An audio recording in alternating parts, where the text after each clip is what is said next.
The genomic landscape of acute lymphoblastic leukemia is coming to the stage now where the vast majority of patients can be assigned to probably one of about 20 to maybe 25 genetic subtypes across both B and T lineage ALL.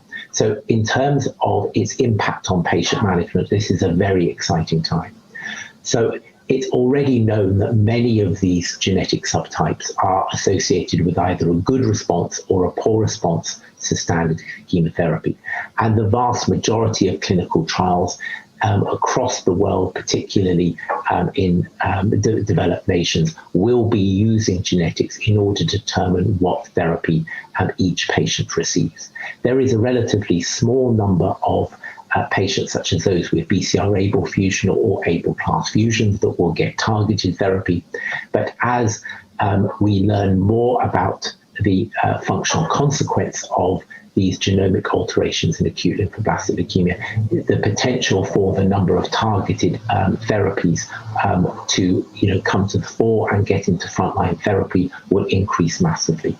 Initially, over the next couple of years, what you will find is we will find that we will be able to assign patients much more accurately to either a good risk, intermediate risk, or high risk group based on standard chemotherapy. And this will be done not by kind of default, which is currently the situation with many patients where we don't identify the key genetic lesion, but will be done positively.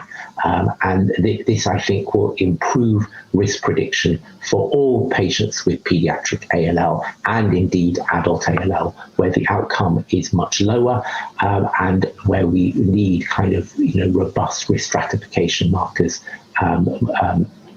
more urgently. Obviously, the hope is that with all these genetic abnormalities, we'll be able to identify the optimal treatment pathway, whether this is a combination of our current arsenal of therapeutic agents or whether it's new targeted therapies. But really understanding the genomic landscape really is the first step to determining whether or not patients need to receive targeted therapies or can be cured, as is currently the case for a large number of children with ALL with standard chemotherapy.